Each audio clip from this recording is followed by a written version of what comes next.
You are listening and watching to a very special podcast.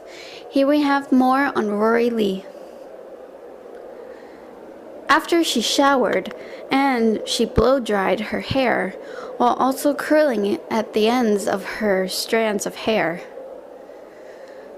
Rory was getting ready. She put on her nice clothes, her nice shoes, and she was looking nice. But she managed to check herself in the mirror, looking at her figure. Then she managed to come out where her guardian praised her. "Why, you look lovely. I'm sure she'll be impressed." Rory just let out a little smile. She grabbed her lanyard, put it around her neck, and off they went. Moments later, they were there at some amusement park. Rory kept fiddling with the lanyard in her hands. It was like a VIP one, but instead of saying VIP, it said meet and greet. However, her guardian reassured her, "Don't worry, I'm sure she'll like you." Rory nodded. There, the ringmaster was standing there. However, when he saw the two, he stopped them. "Hold on, no one's allowed in the circus tent. Are you looking for someone?" The guardian introduced himself and Rory, saying they're here for the meet and greet. The ringmaster's face lightened up.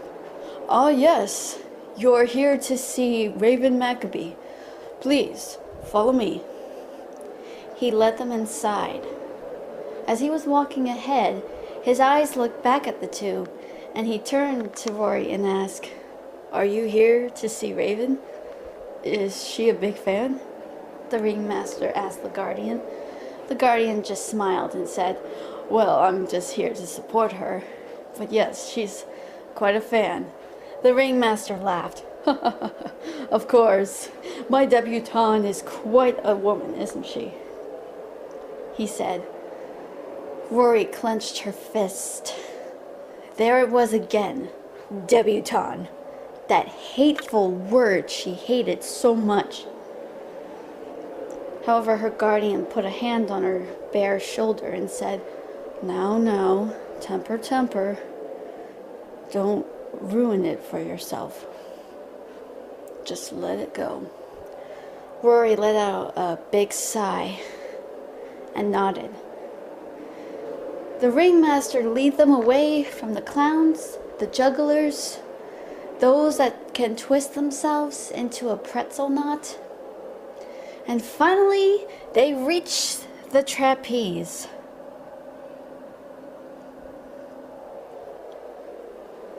There she was, Raven Maccabee.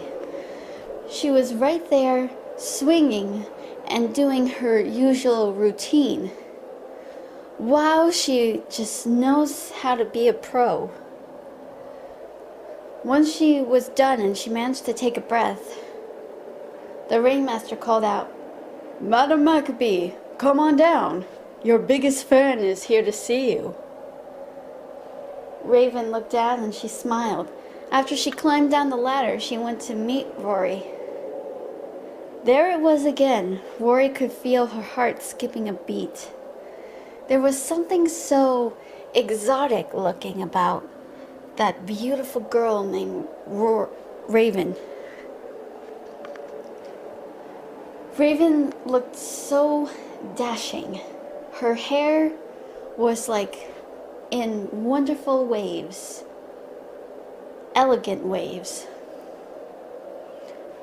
She also had a bit of a wonderful skin, and her lips look a bit peachy with a hint of pink to it. She looked very nice looking. "Well, it's quite nice to meet you, my biggest fan. Would you like to do the experience?" Rory nodded with excitement. This was something she was trained to do. However, Rory was no beginner to the trapeze. She began to show off some moves of her own. Even if she wasn't a professional trapeze artist, still, she knows how to move. Even Raven Maccabee was speechless. The way Rory moved was so swift, so elegant, so adequate, but very much more unique. Once Rory was done, Raven let out a smile and applauded.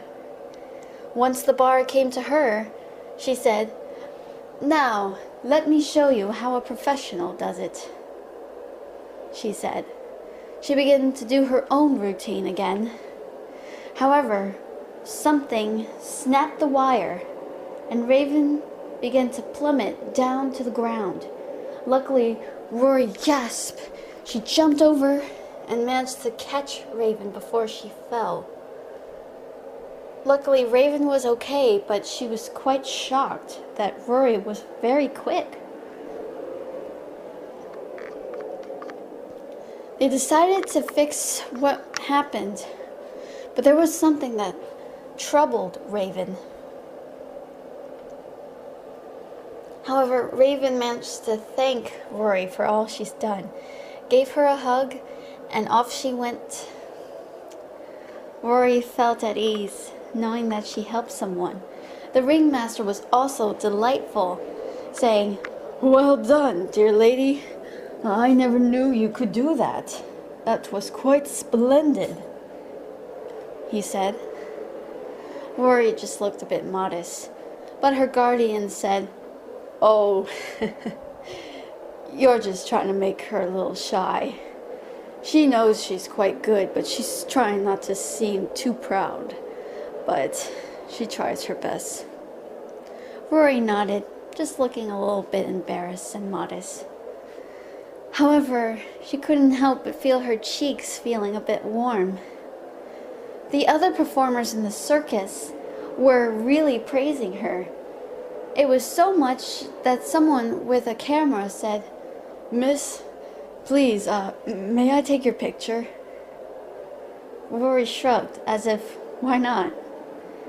So she smiled. Snap. It was all over in the papers. People were starting to see the infamous Rory Leigh. Especially one. And that was Taylor. "It's that girl," he said. He looked a little nervous. Oh dear. And he went away. Rory managed to find somewhere secluded so she can get away from all the people that have been calling out on her, saying, "Hey, rescue girl, it's you! Rescue girl, what's up?" "Hi, rescue girl. Look, Mommy, it's the rescue girl." "Yes, I see. Hi there." "You've done good. You rock, rescue girl." Rescue girl. Rory couldn't help it, but it was beginning to feel a little too much. She didn't ask for this. But maybe she'll go somewhere private. She was looking over at the lakeside when all of a sudden she could hear someone say, "Stephanie." Rory looked over and she could somehow hear a tinkering music box playing. It sounded like "Twinkle, Twinkle, Little Bat, How I Wonder Where You're At." Rory looked over at Ben with a stunned expression. Ben was still holding up the music box. He smiled and he said, "Do you remember this? Twinkle, twinkle, little bat, how I wonder where you're at. Up, up, up the world you fly, like a tea tray in the sky." Remember that? Rory just sighed. Then he showed the article of her. "My little lady, you did quite well. Why didn't you tell me you went to see a meet and greet? Oh, you really have grown, haven't you?" Rory just gave him a look. She didn't write down her answer or anything. but she just simply gave him a look that said, "Don't even try it." However, Ben just laughed. "Well, I just wanted to come by and see you." However, Rory just looked away, a little timid, and just a look of guilt on her face. Remorse, rather. However, Ben placed a hand on her shoulder and said, "Oh, don't be like that, Stephanie." Rory sighed. "I know you want to speak. You just don't want to. You're just scared. I know you are. It must be very hard for you, dealing with all of that pressure. These people, they really do care about you. And what the bloody hell is Rory Leigh? Where the freaking hell did you get that?" Rory just shrugged. Ben was a bit furious. "Your name is Stephanie." That's when Rory pulled out that piece of paper and pen and wrote down a few words that haunted Ben that said, "Stephanie is dead. Did you forget?" Ben looked at it horrified. "Oh, Stephanie, I'm sorry."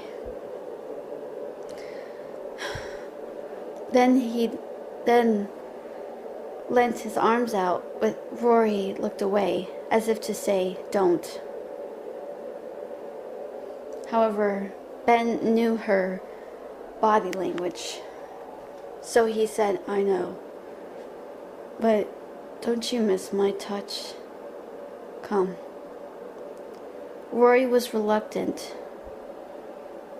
but Ben wasn't going to be so pushy. So all of a sudden, she just wrapped her arms around him, burying her face into his coat jacket. There, I'm here. I promise nothing bad is going to happen to you. That I swear. All right?"